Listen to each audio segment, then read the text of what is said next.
Avez-vous déjà vu quelqu'un s'enfoncer de plus en plus dans les ennuis en essayant de résoudre ses problèmes de toutes les mauvaises façons? C'est exactement ce qui est arrivé au roi Achaz de Juda. Le message principal est clair. Lorsque nous faisons des compromis avec le mal pour obtenir une sécurité temporaire, nous finissons souvent par perdre à la fois notre sécurité et notre intégrité.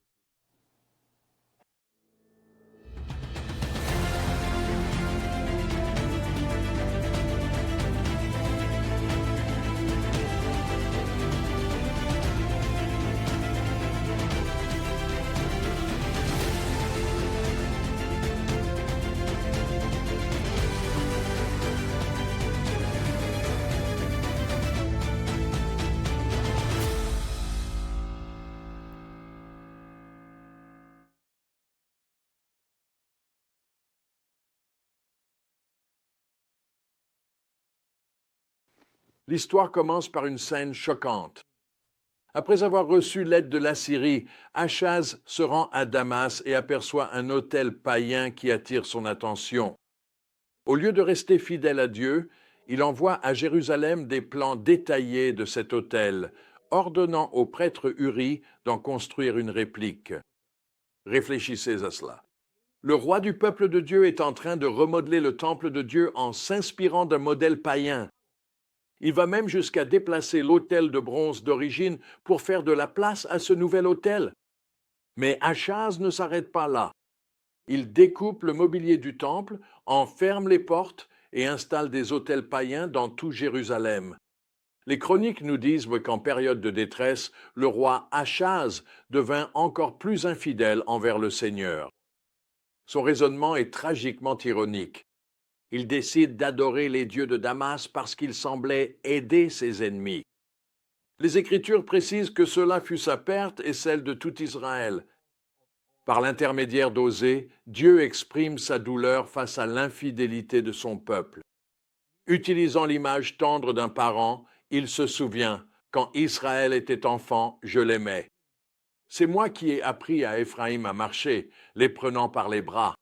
Mais ils n'ont pas compris que c'était moi qui les guérissais. Je les ai conduits avec des liens de bonté humaine, avec des liens d'amour. Pourtant, malgré ces soins pleins d'amour, le peuple s'est tourné vers des alliances étrangères et des idoles pour se protéger. Ésaïe décrit leur confiance insensée en l'Égypte. Malheur à ceux qui descendent en Égypte pour chercher du secours, qui s'appuient sur des chevaux, qui se fient au grand nombre de leurs chars. Mais ils ne se tournent pas vers le Saint d'Israël. Il leur rappelle que les Égyptiens ne sont que des mortels et non Dieu. Leurs chevaux sont chair et non esprit. Les conséquences seront graves. Par la bouche d'Osée, Dieu avertit qu'ils ne resteront pas dans le pays du Seigneur. Éphraïm retournera en Égypte et mangera des aliments impurs en Assyrie. Les nations mêmes auxquelles ils faisaient confiance pour leur protection deviendront des instruments de leur exil. Pourtant, même en prononçant le jugement, le cœur de Dieu se brise. Comment pourrais-je t'abandonner, Éphraïm? Comment pourrais-je te livrer, Israël? Mon cœur se retourne en moi. Toute ma compassion s'éveille. Quelle merveille, l'amour de Dieu! Mais au milieu de ces sombres prophéties, l'espoir perce. Ésaïe déclare, pourtant, le Seigneur désire vous faire grâce. C'est pourquoi il se lèvera pour vous montrer sa compassion. Il promet qu'un jour que tu tournes à droite ou à gauche, tes oreilles entendront derrière toi une voix disant « Voici le chemin. Suivez-le. » Alors, comment pouvons-nous appliquer ces vérités aujourd'hui? D'abord, nous devons reconnaître notre propre tendance à chercher la sécurité au mauvais endroit.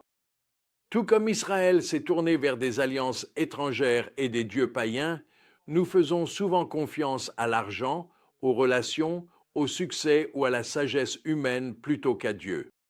Lorsque nous sommes en difficulté, nous devons examiner si nous nous tournons d'abord vers Dieu ou si nous cherchons des solutions mondaines comme notre principal espoir. Nous devons aussi nous prémunir contre le compromis progressif. Achaz n'a pas commencé par fermer le temple. Il a commencé par de petits changements qui semblaient probablement raisonnables à l'époque. Le péché agit souvent de cette manière.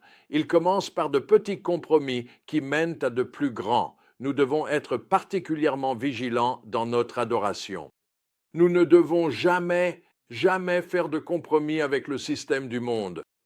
Notre adoration du seul vrai Dieu vivant ne doit pas se conformer à ce système du monde, mais notre adoration doit nous amener dans la présence de Dieu.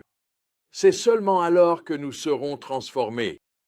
De plus, nous devons nous rappeler que le cœur de Dieu envers nous n'a pas changé. Le même Dieu qui a guidé Israël avec des liens de bonté humaine nous guide encore aujourd'hui. Lorsque nous nous égarons, il désire toujours nous faire grâce. Sa compassion n'a pas diminué et son invitation à revenir reste ouverte, tout comme il avait promis de guider Israël par une voix disant « Voici le chemin, marchez-y ». Il guide encore aujourd'hui ceux qui le cherchent. Enfin, ces passages nous rappellent que la véritable sécurité ne vient que de Dieu. Les paroles d'Ésaïe restent toujours d'actualité. Les ressources humaines ne sont que chair et non esprit. Tout ce en quoi nous plaçons notre confiance en dehors de Dieu se révélera finalement insuffisant. Mais pour ceux qui espèrent en lui, Dieu promet de se lever et à faire preuve de compassion. L'histoire de la montée en puissance de la Syrie et du compromis d'Israël sert à la fois d'avertissement et d'encouragement.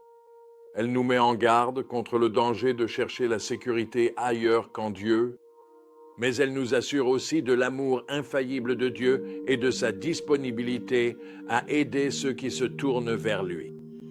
Dans nos moments de détresse, puissions-nous apprendre de leurs erreurs et choisir de faire confiance à Dieu plutôt que de composer avec ce qui menace de nous détruire.